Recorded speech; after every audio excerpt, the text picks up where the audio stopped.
The slap landed so hard that the entire dining room went silent.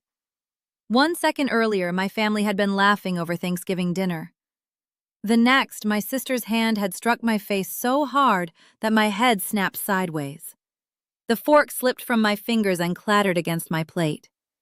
Nobody moved. Nobody spoke. Then my father pointed toward the front door. "Get out!" I slowly looked up. His face was red with anger. "You heard me," he said.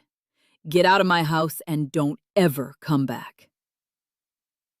My mother stared down at her plate. My sister smirked. Outside, snow drifted across the driveway. The temperature had already dropped below freezing. I stood there for a moment, feeling the sting on my cheek. Then I nodded. I picked up my coat. I walked out into the cold. By sunrise the next morning, my father had lost the house. My mother had lost her car. My sister had lost the comfortable life she'd been living for years. And for the first time in nearly 2 decades, my family was about to discover a truth they should have learned. A very long time ago. Everything they thought belonged to them belonged to me. My name is Emily Carter, and this is the story of how my family threw me out on Thanksgiving night and why they woke up the next morning with absolutely nothing. For most of my life, I was the invisible daughter. You probably know the type. Every family seems to have one. The child who solves problems, the child who pays bills, the child who quietly sacrifices, and somehow that child is usually the least appreciated. That was me. My older sister Rachel was the opposite. Rachel had always been the center of attention. Growing up, she could do no wrong. If she forgot a responsibility, somebody fixed it for her. If she made a bad decision, somebody rescued her. If she hurt someone, excuses appeared like magic. My parents called her spirited. Everyone else called her spoiled. I enlisted in the army when I was 20. At first, I joined because I wanted purpose. Later, I stayed because I discovered I was good at it. Over 18 years, I deployed overseas, missed holidays, slept in tents, worked through storms, and spent birthdays on military bases thousands of miles from home. I climbed through the ranks one promotion at a time. Nothing was handed to me. Everything was earned. Meanwhile, Rachel drifted from one job to another. She quit when work became difficult. She borrowed money she never repaid. She treated responsibility like an annoying suggestion. Yet somehow, she remained the favorite. For years, I told myself it didn't matter. I had my career. I had my dignity. I had my own life. But there was one thing I never stopped doing: taking care of my family. When my parents nearly lost their home after my father made a disastrous investment 15 years earlier, I stepped in. I never told anyone outside the family exactly what happened. The neighbors assumed my parents had recovered financially. The truth was much simpler. I bought the house. Every document carried my name.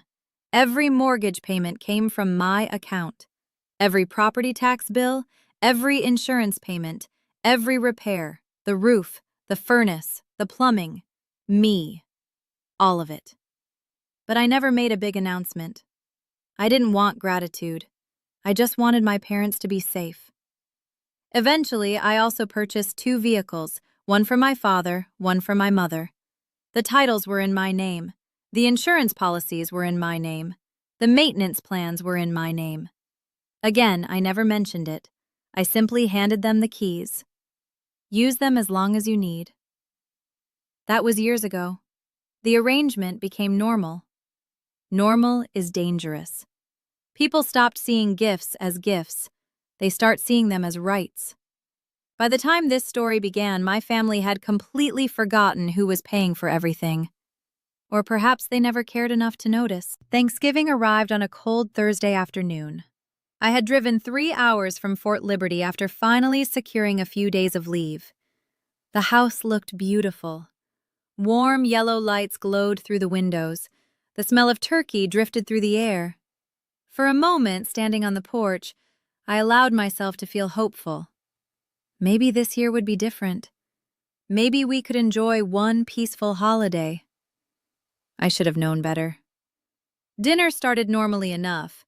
Football played quietly from the living room television. The table overflowed with food. My mother smiled more than usual. Even Rachel seemed calm.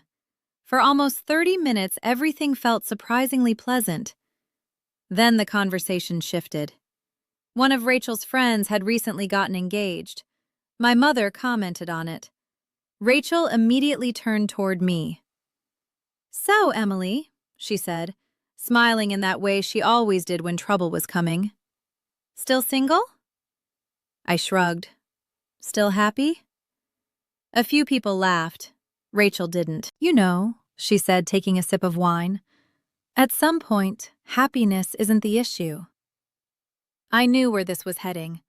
I had heard versions of this speech for years. You ever think maybe nobody wants to spend their life with someone who's always acting like a soldier? The table became quiet. I kept my voice calm. "I've been a soldier for 18 years. "Exactly." My father chuckled. Rachel leaned back in her chair. "Maybe men don't want someone giving orders all the time." A few uncomfortable smiles appeared around the table. I could have argued. I could have defended myself. Instead, I reached for my water glass. That irritated Rachel even more. She always wanted reactions. Silence frustrated her. "You think you're better than everyone because you wear a uniform." I slowly looked at her. "No." "Then why do you always act so superior?" "I don't." The answer was simple, honest, and apparently unforgivable. Rachel stood so quickly her chair scraped across the hardwood floor. "You know what your problem is?" I didn't answer. The slap came without warning. The crack echoed through the dining room. My cheek exploded with pain. For several seconds, nobody moved. I remember hearing the ticking of the kitchen clock, the distant television, the sound of my own breathing. Rachel's chest rose and fell rapidly. She looked almost proud of herself. I waited. Surely somebody would say something. My mother, my father, anybody. Then my father pushed back his chair. For one brief moment, I thought he was standing up for me. I was wrong. He pointed toward the front door. "Get out." I stared at him. "What?" "You heard me, Dad. No, I've had enough of your attitude." My attitude, not the slap, not the humiliation. My attitude. "You upset everyone every time you come here." I couldn't believe what I was hearing. Rachel folded her arms. A smug smile spread across her face. My mother remained silent. The silence hurt more than the slap. Then came the sentence I will never forget. "Don't ever come back." Nobody stopped him. Nobody defended me. Nobody even looked embarrassed. So I stood. I picked up my coat and I walked toward the door. Outside, the freezing air hit my face like a wave. Snowflakes drifted through the darkness. The porch light glowed behind me. I reached my truck, opened the driver's door, and sat there for a long time. Not crying, not angry, just finished. 18 years, thousands of sacrifices, millions of dollars. And this was how it ended. Eventually, I pulled out my phone, then my laptop. I logged into a secure folder. The documents appeared one by one. Property deed, vehicle titles, insurance policies, trust agreements, every signature, every record, every asset, all legally mine. I stared at the screen. Then I called my attorney. He answered on the second ring. "Emily." I looked back at the house glowing warmly against the snow. The house I paid for. The house I'd just been thrown out of. "Good evening, David." A pause. Then he heard something in my voice. "What happened?" I watched the snow falling across the windshield and finally said the words that would change everything. It's time. David had represented me for nearly 12 years. He wasn't the kind of attorney who dramatized situations. He didn't panic. He didn't exaggerate. He simply listened, gathered facts, and acted. That was exactly why I trusted him. When I told him what had happened at Thanksgiving dinner, there was a long silence on the line. Finally, he asked one question. "Are you absolutely certain?" I knew what he meant. Not whether the slap had happened, not whether my father had thrown me out. He was asking whether I was finally ready to stop protecting people who had spent years taking advantage of me. I looked back at the house one last time. The lights glowed warmly behind the curtains. Inside, they were probably finishing dessert, probably laughing again, probably congratulating themselves for putting Emily in her place. For the first time in my life, I felt no guilt. "No," I said quietly. "I'm not changing my mind." David exhaled. "Then we start first thing in the morning." The next morning arrived gray and bitterly cold. I barely slept, not because I was upset. Oddly enough, I felt calm. The kind of calm that comes after a difficult decision has finally been made. For years, I had carried a weight I refused to acknowledge. I kept telling myself things would improve, that my family would eventually appreciate what I'd done, that one day my father would say thank you, that one day Rachel would grow up, that one day my mother would stop pretending not to see what was happening. But some people never change. The sun hadn't fully risen when David's office began sending documents. Not emotional messages, not threats, not revenge. Facts, legal notices, contract terminations, ownership confirmations. Every single action had been prepared years earlier. Because despite everything, I had always been careful. The house wasn't a gift. Legally, it never had been. The vehicles weren't gifts. The insurance policies weren't gifts. The arrangement existed because I allowed it to exist. And that arrangement was now ending. Around 8 o'clock that morning, my father received the first email. I know because he called me 15 minutes later. The phone rang while I was sitting in a small diner drinking coffee. His name appeared on the screen. For a moment, I considered ignoring it. Instead, I answered, "What the hell is this?" he shouted immediately. No greeting, no apology, no acknowledgement of the night before.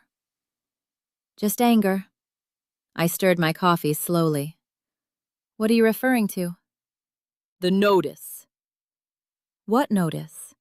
"The damn house notice." I could almost picture him standing in the kitchen, red-faced, confused, outraged. For years he had believed the house belonged to him. Now reality had arrived. "The one explaining ownership?" I asked. Silence. Then more shouting.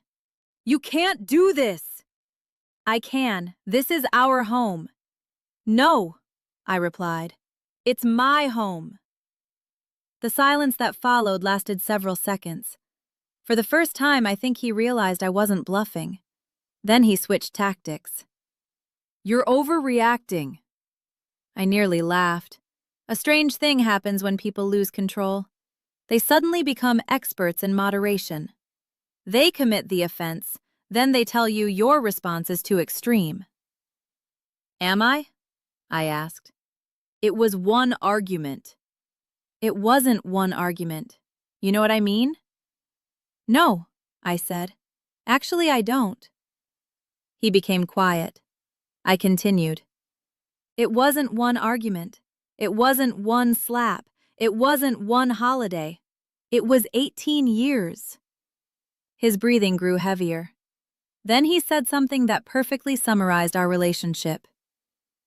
"You owe this family." I closed my eyes. There it was. The belief that had fueled everything. Not gratitude, not appreciation. Entitlement. I owe this family. Not thank you for buying the house, not thank you for paying the taxes, not thank you for helping us survive. I owe them. The realization felt strangely liberating. "No," I said calmly. "I don't." Then I hung up. The next few hours became increasingly chaotic. By noon, every member of my family had learned the truth, or at least part of it. Rachel called first, 5 times. I ignored every call. Then came the text messages. "What is going on? Call me." "Dad says this is a misunderstanding. Stop being dramatic." That last message almost made me smile. Dramatic? The woman who slapped me at Thanksgiving was accusing me of being dramatic? A few minutes later, my mother called. Unlike my father, she sounded frightened. "Emily." I hadn't heard uncertainty in her voice for years.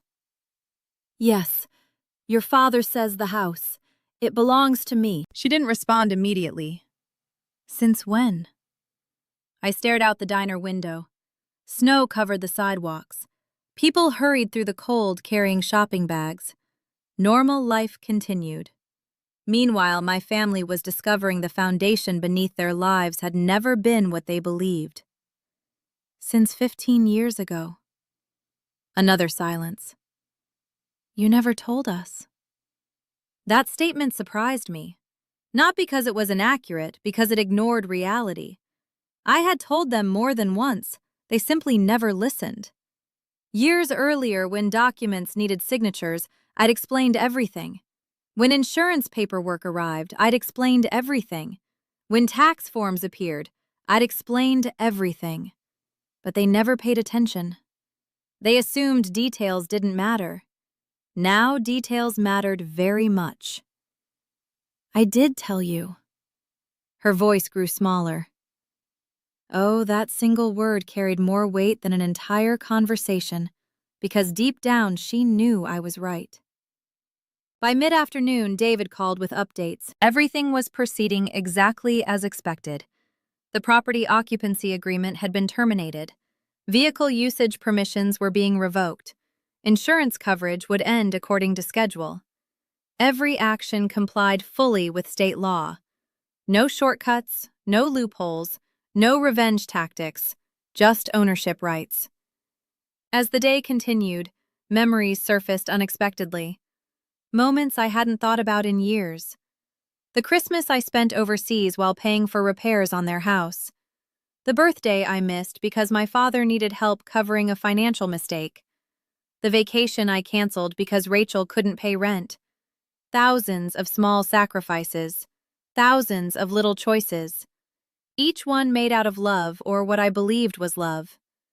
Now I wondered whether it had actually been obligation. Late that afternoon, my cousin Megan called. Unlike most relatives, Megan had always treated me fairly. "Emily," she said carefully, "is this really happening?" "Yes, I just got off the phone with Rachel." I could imagine how that conversation went. Rachel crying, Rachel playing victim, Rachel rewriting history. Megan sighed. They genuinely thought everything belonged to them. The statement struck me harder than I expected because she was right. Not pretending, not manipulating, actually believing it. Years of comfort had convinced them that generosity was ownership, that dependence was entitlement, that support was permanent. By evening, the panic inside my parents' house had become impossible to ignore. I learned later that Rachel spent hours searching through filing cabinets looking for proof that the property belonged to them. There wasn't any, because it didn't. My father called 3 more times. Each conversation grew angrier. Each conversation revealed more desperation. Finally, just before sunset, he reached me again. "What do you want?" he demanded. The question caught me off guard. Not because it was difficult, because the answer was so simple. I wanted respect. Silence. I wanted basic decency. More silence. I wanted my family. His voice softened slightly for the first time all day. Then he said something that removed any remaining doubt. "So you're really going to do this over hurt feelings?" I closed my eyes.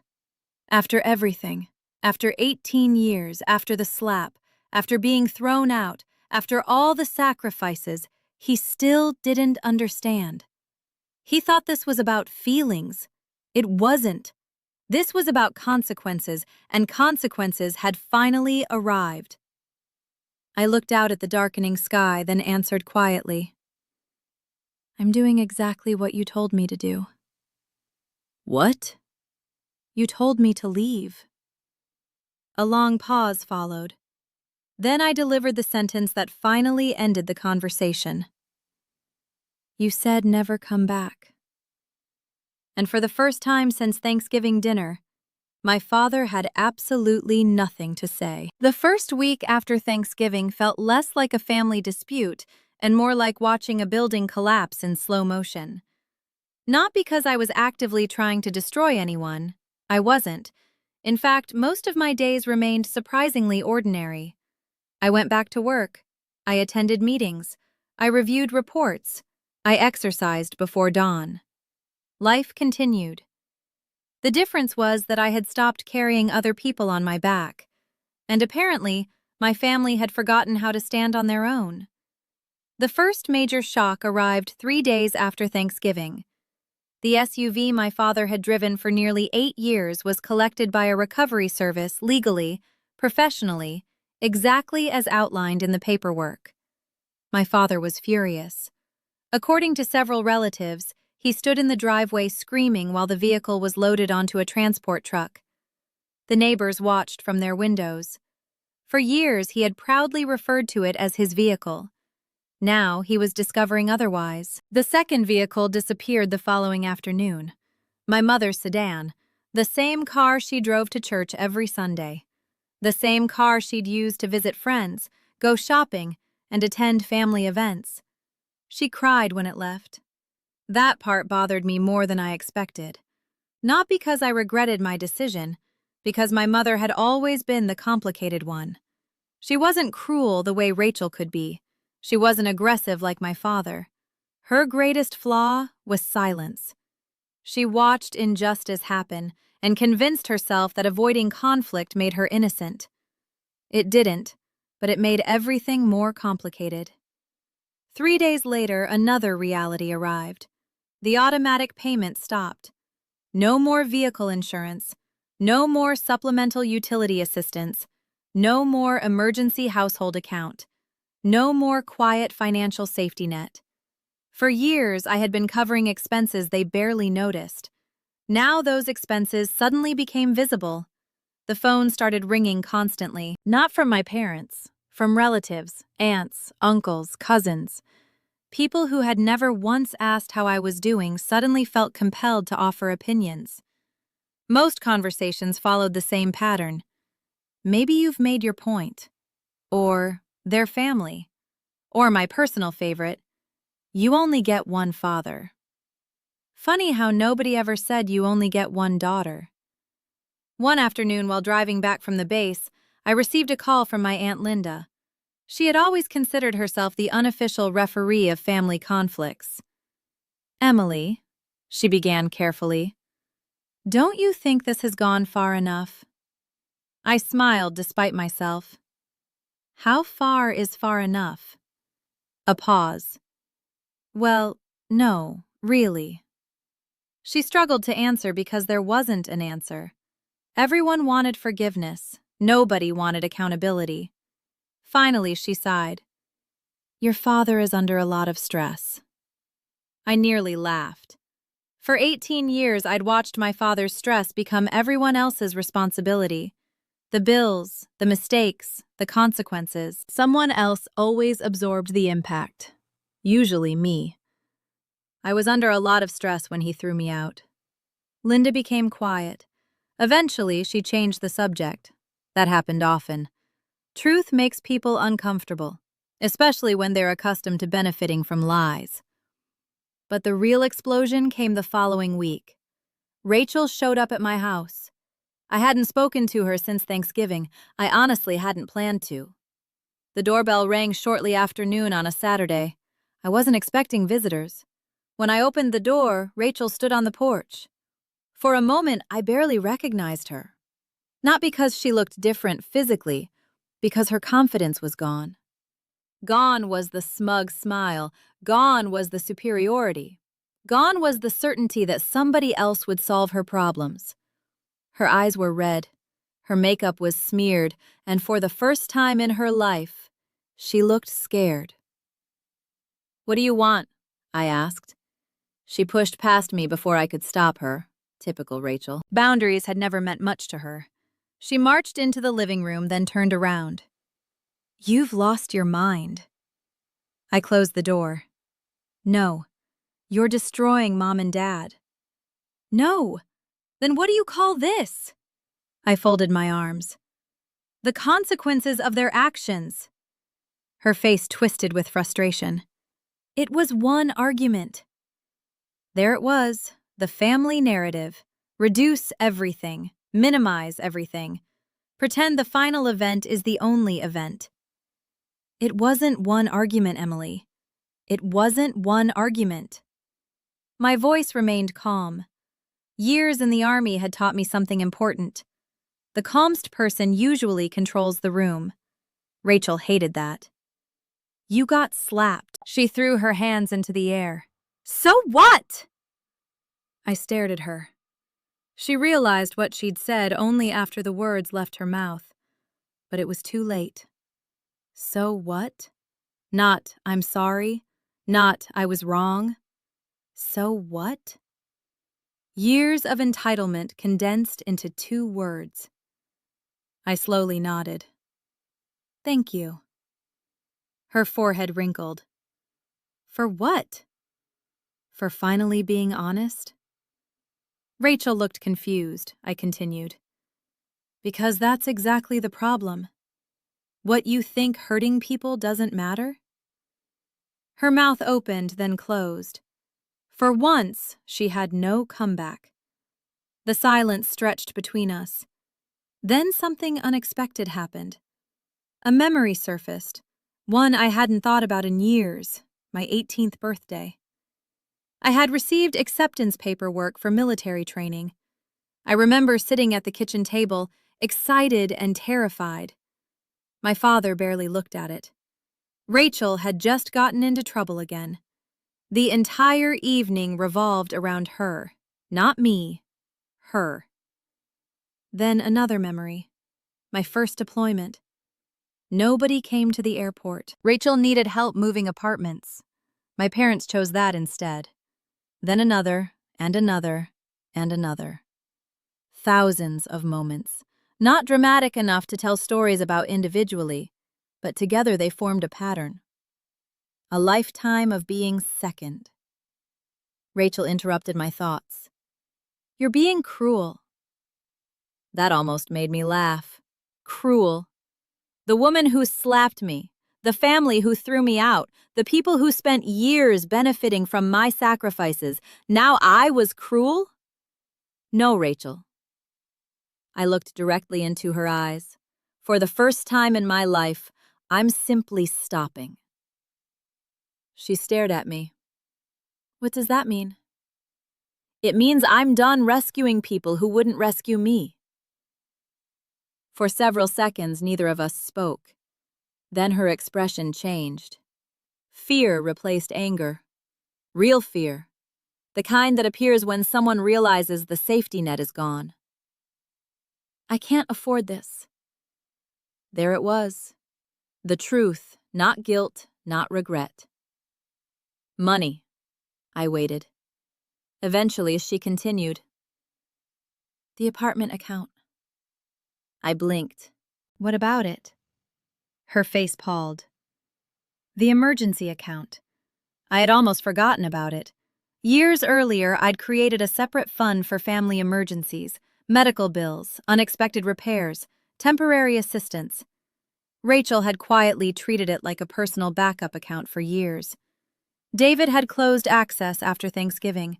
Legally, appropriately, immediately. You closed it? Yes. She sat down heavily, as if her legs suddenly couldn't support her weight.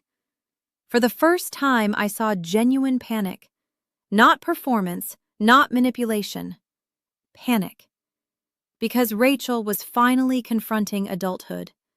No backup, no rescue, no Emily. Just consequences. She looked up, and for a brief moment I thought she might apologize.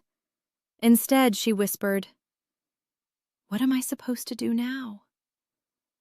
The answer came easily because most adults already know it. Work! Her eyes filled with tears, and suddenly she began crying. Not quietly, not gracefully. Full body sobs. Years of dependence crashing into reality. I watched silently, not out of cruelty, out of acceptance. Some lessons cannot be taught. They must be lived. Eventually, she left. The front door closed behind her and the house became quiet again. That night, I sat alone on my back porch, watching snow drift across the yard. The air was cold. The stars were bright. For the first time in years, I felt something unfamiliar. Peace. Then my phone vibrated.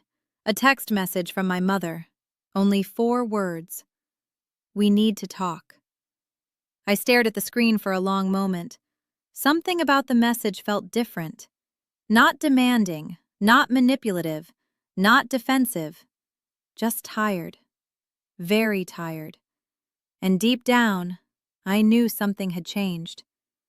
Because for the first time since Thanksgiving, my mother wasn't contacting me because she wanted money. She was contacting me because the illusion had finally collapsed. I didn't answer my mother's text immediately, not because I wanted to punish her, not because I wanted her to worry. I simply needed time. For most of my life, every conversation with my family followed the same pattern. Something happened. Someone hurt me. I absorbed it. Then I moved on. That cycle had repeated so many times that it felt normal. But normal wasn't always healthy. Sometimes normal was just another word for tolerated. The text sat on my phone for nearly 24 hours before I finally replied. When I did, my message was simple. When and where? Her response came almost immediately. Tomorrow, noon, Maple Grove Cafe. Just us. I wasn't sure I believed that last part. As it turned out, I was right not to. The following afternoon, I arrived 10 minutes early. The cafe sat on the edge of town beside a frozen pond. It was one of those quiet places older couples liked. Warm lighting, wooden tables, the smell of fresh coffee and cinnamon. The kind of place where people spoke softly. The kind of place where family arguments looked completely out of place. Yet, the moment I walked inside, I saw all 3 of them, my mother, my father, Rachel, waiting together. I stopped for a moment, not because I was surprised, because I wasn't. Part of me had expected this. My father sat rigidly in his chair. Rachel looked exhausted. My mother looked older, much older. Not physically, emotionally. The past 2 weeks had clearly taken a toll. I approached the table. Nobody spoke. Finally, I sat down. The silence stretched long enough for a waitress to appear and take drink orders. Only after she left did my father speak. "You tricked us." I almost laughed, not because it was funny, because it was predictable. The man had somehow transformed himself into the victim again. "No." His jaw tightened. "You hid everything." "I didn't hide anything." "Then why didn't we know?" The answer arrived immediately. "Because you never listened." But I didn't say it yet. Instead, I opened the leather folder I'd brought with me. A thick stack of documents rested inside. Paper has a strange effect on people. Opinions can be debated. Facts are harder to argue with. I slid the first document across the table. The property deed. My name sat clearly at the top. Owner Emily Carter. Rachel stared. My mother stared. My father looked away. I placed another document on the table. Property tax records, 15 years. Every payment, every receipt, every dollar. My name, then another. Insurance records, then another. Mortgage history, then another. Repair invoices. The pile grew larger. The silence grew heavier. Eventually, my mother picked up one of the pages. Her hands trembled slightly. "These are all yours." "Yes." She turned another page, and another and another. Her eyes widened because for the first time she wasn't hearing estimates or assumptions. She was seeing numbers. Real numbers. The roof replacement, $22,000.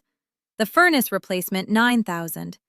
Foundation repairs, $16,000. Property taxes year after year after year. Thousands, tens of thousands, hundreds of thousands. My father shifted uncomfortably. Rachel looked stunned, and suddenly I understood something. They had never actually wanted to know. Knowing would have required gratitude. Knowing would have required responsibility. It was easier not to ask. Easier not to think about where everything came from. My mother finally looked up. "Emily." The word barely escaped her lips. I continued before anyone else could speak. "You know what the hardest part is?" Nobody answered. "The money doesn't bother me." That surprised them, I could see it. Rachel blinked. My father frowned. My mother stared. I leaned back in my chair. The money was never the point. The waitress arrived with coffee. Nobody touched it. I continued. "The hardest part is that none of you ever cared enough to ask." The words settled over the table. Heavy, unavoidable. For years I had hidden behind military discipline. Work harder, stay calm, move forward. But now there was nowhere left to hide. I looked at Rachel. "Do you know how many birthdays I spent overseas?" She looked down. I looked at my mother. "Do you know how many holidays I missed?" Tears appeared in her eyes. Then I looked at my father. "Do you know how many times I sent money home instead of spending it on myself?" He remained silent. The silence answered everything. Number? They didn't know because they never asked. My mother's shoulders began to shake, small at first, then harder. Tears rolled down her cheeks. The sight startled me. My mother rarely cried, not in public, not in front of people, not ever. I didn't know. Her voice cracked. For years I had imagined hearing those words. I thought they would feel satisfying. Instead, they felt sad. Deeply sad because she was telling the truth. She genuinely hadn't known. Not because the information was hidden, because she never looked. And now she was seeing nearly 20 years of reality all at once. The weight of it seemed almost unbearable. Rachel stared at the paperwork. Then something caught her attention. One specific set of documents. She picked them up slowly. Her face turned pale. No, I already knew what she'd found. College tuition payments. Every semester, every year, every transfer. My name. Not my parents'. Mine. She flipped through them frantically, then found another file. Her first apartment deposit. My name. Another credit card debt settlement. My name. Another emergency medical expenses. My name. The color drained from her face. She looked genuinely shocked. For the first time in her life, Rachel was confronting the truth. Much of the stability she'd taken for granted had come from me. Not our parents. Not luck. Me. I thought Mom and Dad paid for this. Her voice sounded small, almost childlike. I met her eyes. They couldn't. The realization hit her hard. I could see it. Years of assumptions collapsing. Years of stories rewritten in seconds. For the first time, Rachel wasn't angry. She was ashamed. The feeling seemed unfamiliar to her. My mother wiped her eyes. Rachel stared at the table, and then everyone looked at my father because there was only one person left who hadn't spoken honestly. He sat motionless, jaw tight, shoulders rigid. Pride wrapped around him like armor. Finally, he spoke and somehow managed to make everything worse. "You still shouldn't have done this." The words landed with a dull thud. My mother closed her eyes.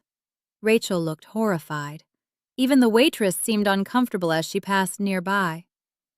I stared at him after everything. After the evidence, after the truth, after the tears. That was his response. Not "I'm sorry," not "thank you," not "I was wrong." "You still shouldn't have done this." For a moment, I almost felt sorry for him, because suddenly I understood something. My father wasn't refusing to apologize because he hated me. He was refusing because apologizing would destroy the image he had built of himself. If he admitted he was wrong, he'd have to confront decades of mistakes. Some people would rather lose everything than face themselves. He stood abruptly. The chair scraped against the floor. "I'm leaving." Nobody stopped him, not even my mother. He walked toward the exit, then disappeared through the door. The bell above it jingled softly, and just like that, he was gone. The three of us sat there in silence. Finally, Rachel spoke. The confidence was gone. The arrogance was gone. Everything was gone. I didn't know. A tear rolled down her cheek, then another. "I'm sorry." The words hung in the air. Simple, late, but real. I believed her, not because she deserved instant forgiveness, because for the first time, she sounded honest. My mother reached across the table carefully, as if afraid I might pull away. "I'm sorry, too." I looked at both of them, then out the window. Snow drifted across the frozen pond. The world looked peaceful, still quiet. For the first time since Thanksgiving, something inside me loosened. Not forgiveness, not yet, but understanding. The meeting ended shortly afterward. We walked outside together. The cold air wrapped around us. My mother hugged me before leaving. Rachel hesitated, then hugged me too. Neither gesture erased the past, but it felt like a beginning. As I watched them drive away in a borrowed vehicle, one thought lingered in my mind. My mother was changing. Rachel was changing. But my father wasn't. And deep down, I knew the final chapter of this story would belong to him. Winter settled over North Carolina with a quiet determination that year. The holidays passed, then January, then February. Life moved forward the way it always does. Not dramatically, not all at once, one day at a time. Looking back, that's what surprised me most. For years, I had imagined that if I ever stopped supporting my family, everything would collapse overnight. It didn't. The world kept turning. People adapted. They always do. The first few weeks were ugly. There were arguments, tension, resentment, more than one angry phone call from extended relatives. But eventually, reality settled in. And reality has a way of forcing change. Rachel found a job. An actual, full-time job, not something temporary, not another half-hearted attempt she could abandon after a month. A real job. The first time she told me about it, she sounded almost embarrassed. We were talking on the phone one evening. The relationship between us remained cautious, fragile, like a bridge being rebuilt after years of neglect. "I started work Monday." I smiled. "How was it?" She groaned. "My feet hurt." I laughed. For the first time in months, she laughed too. Then she said something I never expected to hear. "I should have done this years ago." The honesty caught me off guard because she was right. She should have. But people grow at different speeds. Some lessons arrive late. What matters is whether they arrive at all. My mother changed too. In many ways, her transformation was even more significant. For decades, she had lived in the space between conflict and silence. Whenever tension appeared, she retreated. Whenever someone behaved badly, she looked away. Not because she was cruel, because she was afraid. Afraid of arguments, afraid of upsetting people, afraid of confronting difficult truths. But age has a way of stripping away illusions. Once she saw everything clearly, she couldn't unsee it. She started calling regularly, not to ask for money, not to ask for favors, just to talk. At first, the conversations felt awkward. We were learning how to be mother and daughter again, learning how to have a relationship without obligations hanging over every interaction. One evening, she said something that stayed with me. I spent so many years keeping the peace that I forgot peace and silence aren't the same thing. I sat quietly after she said it because it was true. Silence had cost all of us more than we realized. The house situation resolved itself shortly afterward. David handled everything professionally. My parents eventually moved into a smaller rental property, modest, comfortable, affordable.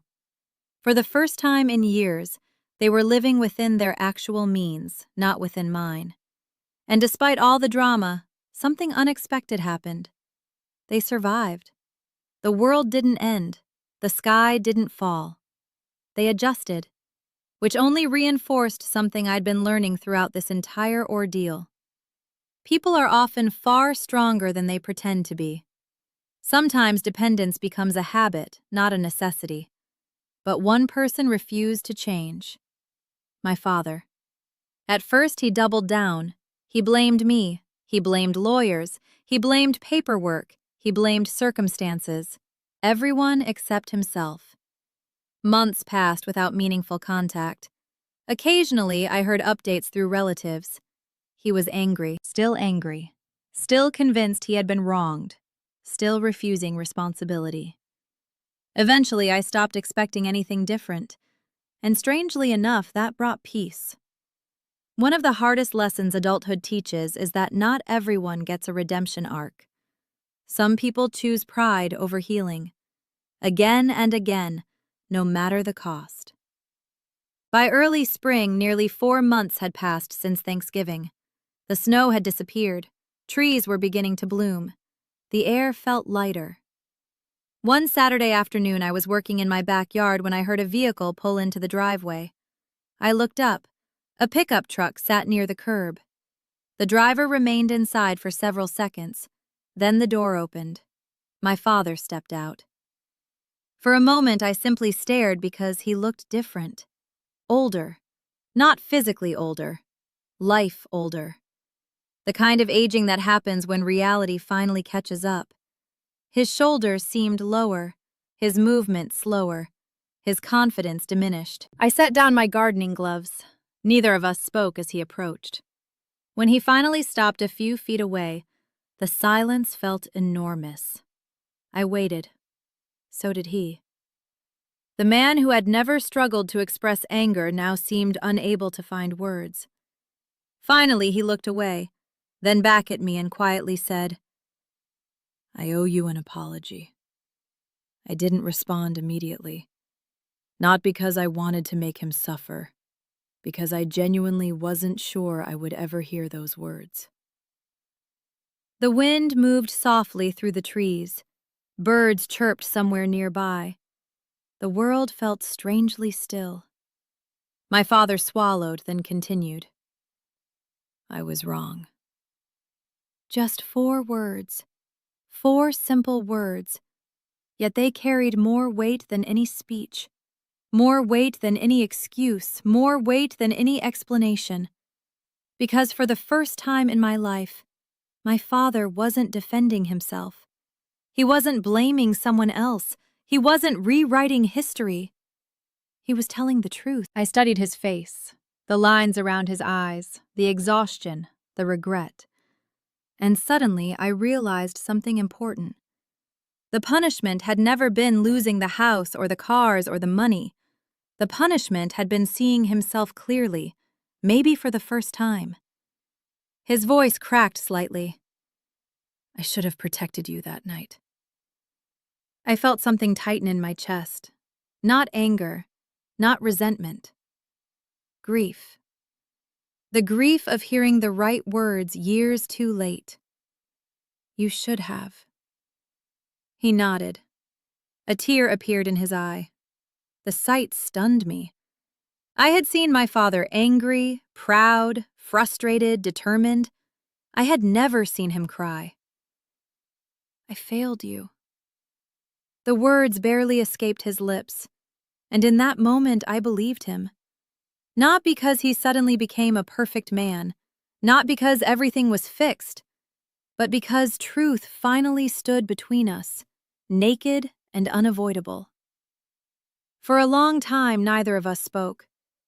Then I stepped forward and hugged him. Not because the past disappeared, Not because the pain vanished, but because carrying hatred forever is another kind of prison. Eventually, we pulled apart. Neither of us said much afterward. We didn't need to. Some conversations happen without words. As he walked back toward his truck, he paused, then turned around. "Thank you." The words sounded strange coming from him, unfamiliar, but genuine. I watched him drive away, and for the first time since Thanksgiving, I felt completely at peace. People often assume this story is about revenge. It's not, at least, not really. Revenge is about hurting someone. What happened here was different. I simply stopped allowing people to benefit from my sacrifices while disrespecting my existence. I stopped confusing love with obligation. I stopped believing that family should receive unlimited chances regardless of their behavior. Most importantly, I learned something many people spend their entire lives trying to understand. Boundaries are not cruelty. Self-respect is not selfishness. And sometimes the most loving thing you can do for yourself and for others is allow consequences to teach lessons that kindness never could. That Thanksgiving night, my family threw me out of a house they believed was theirs. By sunrise, they were discovering the truth. I didn't take anything that belonged to them. I simply reclaimed what belonged to me. And in doing so, I gave all of us something we never had before: honesty. If this story touched you, I'd love to hear your thoughts. Have you ever had to set a boundary with someone you loved? Have you ever been forced to choose between keeping the peace and respecting yourself? Leave a comment below and share your story. And wherever you're watching from today, let me know. I always enjoy hearing from you. We have many more powerful stories to share, so subscribe and join us on this journey. You never know which story might remind you that your strength is greater than you.